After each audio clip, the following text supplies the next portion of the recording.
Naririnig niyo ako? Yes, ma'am. Sige, mag-start na tayo. I-start na natin yung dito sa may recommended system project since wala pa tayo na-start. Nasisimulan o wala pa tayo nagpa-plan. Ito yung gagawin natin. Pili kayo dito.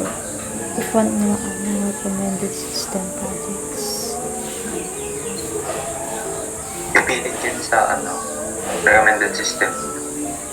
Oo. Pero maganda rin na Ano ba gagawin natin? ito kasi yung sa record system, mamimili tayo muna kung ano yung gusto ninyo. Ikaw, Aljun, pili ka kung anong gusto mo na record system na pwede po-post. Maganda rin ito, hospital or clinic record system. Pero ang dami kasi yung ko gagamit nito eh. Tingin mo, Aljun. Kahit ano na dyan. Kaya naman ata.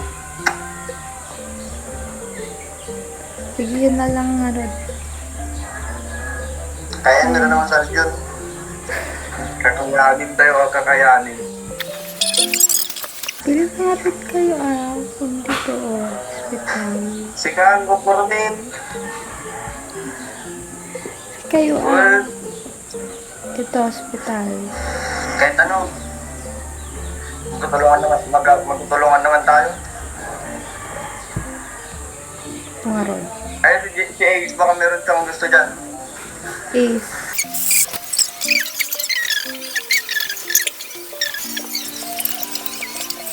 School attendance.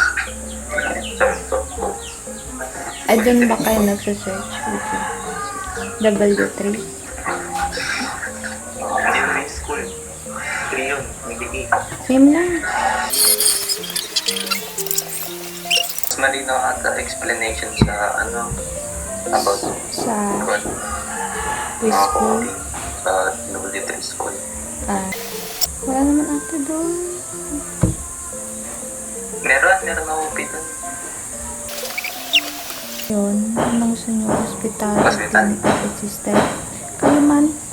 Or point of sale, online ordering management. Madali ata to. Online ordering. Kasi pag online ordering, gamit tayo, private class dyan. Tapos madaming word gagamitin natin. Ito ngayon, hospital or clinical system. So, ganito. Pwede, hospital or clinic. Ano yung point of sale? Ano yun? Parang paano to? Point of sale? Ito lang, search. Ano yun? Let's search. Hindi ko alam kung ano yung point of sale. Parang sa restaurant. Ay, sa cashier. Parang sa cashier. Mga records. Oo, record sa cashier. Oo.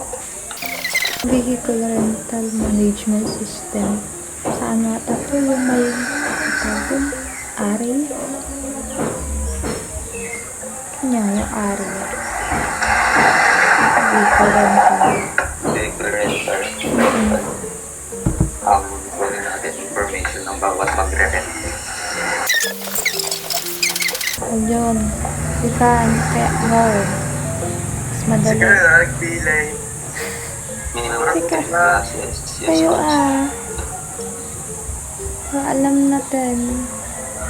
Yun ng participation. Ano yung gamit tayo ng calculation? Kayo, Chloe. Ito na nga rin. Hospital or clinic record system. Okay, ito na lang.